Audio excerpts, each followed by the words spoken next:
Et bonjour! Aujourd'hui, je vais répondre à une question que l'on m'a posée. Qu'est-ce que l'ascendant? Et pourquoi est-ce que l'ascendant est-il important dans une étude de thème? En fait, l'ascendant joue un rôle crucial en astrologie parce qu'il reflète comment vous vous présentez au monde. Le soleil se lève à l'est et se couche à l'ouest. Donc ça, tout le monde le sait. Aujourd'hui, je suis dans le WA, on est au sud de Busselton, en Australie occidentale. Nous sommes le 28 novembre, donc le soleil se lève en Sagittaire. Il se lève en Sagittaire à peu près à 5 heures du matin et il se couche vers 19 heures en Sagittaire. Donc si on devait tracer une ligne horizontale entre le moment où le soleil se lève et le moment où le soleil se couche, on obtient l'horizon. Et en fait, la Terre effectue une rotation complète sur elle-même en 24 heures et nous avons 12 signes du zodiaque. Donc si on divise 24 par 12, on obtient à peu près 2 heures, ce qui veut dire que toutes les 2 heures, en fait, l'ascendant va changer de position. Et tout ça pour vous dire, en fait, que on utilise le cadran du zodiaque comme s'il s'agissait d'une horloge. Donc, bien sûr, aujourd'hui, on utilise des ordinateurs pour calculer la position des planètes, la position exacte de l'ascendant, mais c'est quand même une bonne idée de savoir comment ça fonctionne. Et donc on va prendre quelques exemples. Donc le Sagittaire est rentré, le Soleil est rentré dans le signe du Sagittaire le 22 novembre. Aujourd'hui nous sommes le 28, donc ça fait à peu près 6 jours qu'il est dans le signe du Sagittaire. Et il est vraiment au premier degré du Sagittaire. Donc le Soleil doit être à 7, peut-être 8 degrés en Sagittaire. Donc si on prenait l'exemple d'un bébé qui naissait aujourd'hui au lever du Soleil à 5 heures du matin, ici à Busselton, eh bien nous aurions un ascendant à 5 degrés du Sagittaire. Et pour suivre cet exemple, si ce bébé naissait peut-être 1 heure avant le lever du soleil, on va dire un bébé qui va naître à 4 heures du matin, eh bien en fait son ascendant serait dans le signe du Scorpion, qui est juste avant le signe du Sagittaire.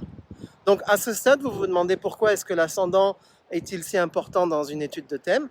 En fait, oui, parce que comme je le disais plus tôt, l'ascendant, c'est vraiment comment est-ce que l'on va se présenter au monde. Donc, suivons avec cet exemple de notre bébé qui est né aujourd'hui à 5 heures du matin, à Busselton, avec un ascendant Sagittaire. Non seulement il est Sagittaire parce que le soleil est en Sagittaire, mais en plus il est ascendant Sagittaire. Donc en fait, on a un double Sagittaire. Et le Sagittaire, c'est un signe de feu. Donc on a cette énergie explosive et on va avoir un individu avec un esprit aventureux, avec cette vibe optimiste, avec un grand désir d'explorer le monde, et puis aussi un grand besoin de liberté. Donc vraiment, pour répondre à la question comment est-ce qu'on va se présenter au monde, eh bien il va falloir regarder le maître du Sagittaire. Chaque signe a une planète maîtresse. Et le maître du Sagittaire, c'est Jupiter. Donc aujourd'hui, je sais que Jupiter est en Gémeaux. Donc on a déjà la double combinaison Sagittaire-Sagittaire, plus le maître de l'ascendant qui se trouve dans le signe du Gémeaux. Gémeaux, c'est le signe de la communication, et Jupiter, c'est la planète qui amplifie tout ce qu'on touche. C'est la planète chanceuse, c'est le grand bénéfique du zodiaque. Donc on a la carte d'un individu ici qui va probablement être très communicatif, un enfant qui va être curieux et un individu aussi qui aura un grand désir d'explorer, d'apprendre, de connaître des choses et de parler. D'ailleurs, ça peut être une personne qui va être assez dissipée, personne qui parle avant de réfléchir en fait.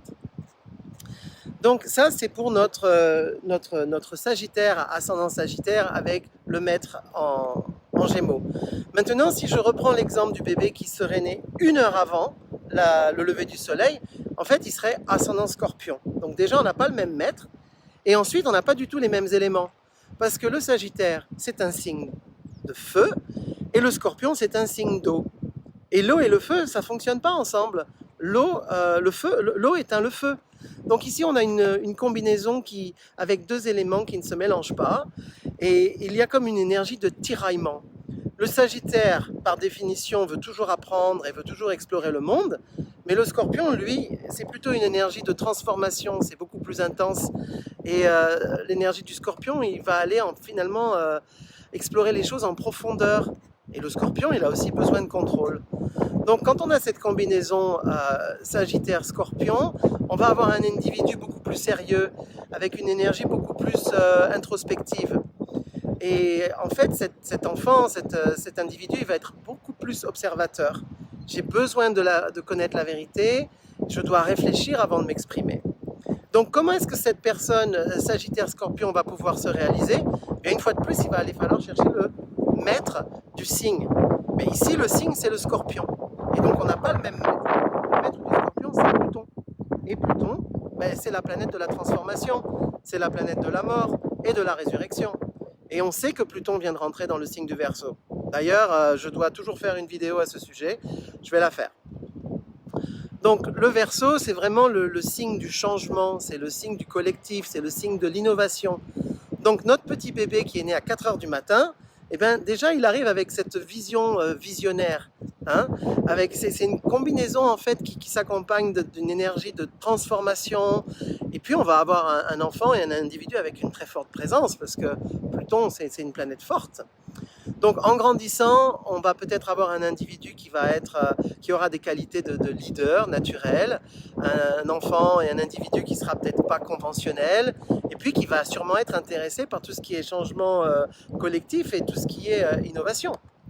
Donc une fois qu'on a l'ascendant, qu'on a le signe solaire et qu'on a trouvé le maître dans le thème, ben déjà on a pas mal d'informations pour commencer l'étude du thème.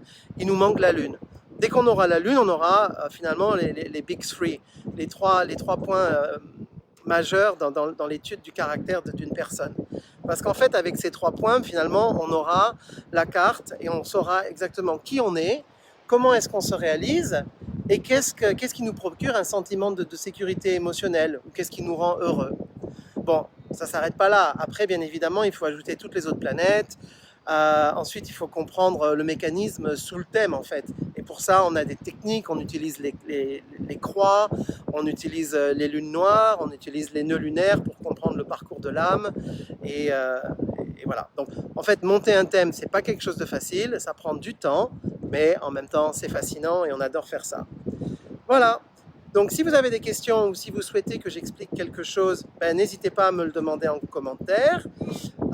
Si vous souhaitez en savoir plus sur votre thème, ben, vous pouvez toujours nous contacter. Je vous rappelle que nous faisons les études en anglais, en français, en espagnol et en italien. En ce moment, il y a un petit délai d'attente parce que toutes les lectures qu'on fait finalement sont des lectures individuelles. Mais bon, ça vaut le coup d'attendre des fois. Après, les consultations, si vous êtes en Australie, on peut les faire en face à face. Et puis sinon, on les fait par Zoom. Et bien sûr, vous pouvez enregistrer les consultations. Voilà, j'espère que vous avez une meilleure compréhension de l'ascendant. Merci de me laisser un commentaire ci-dessous. Je vous dis à très bientôt. Je vous souhaite de passer une très belle journée. Et puis, je vous fais découvrir ce petit coin de paradis en WA. On est dans un parc national au sud de Busselton. C'est vraiment magnifique, c'est vraiment un privilège d'être ici. Il y a des dauphins partout, c'est magnifique. Voilà, à très bientôt!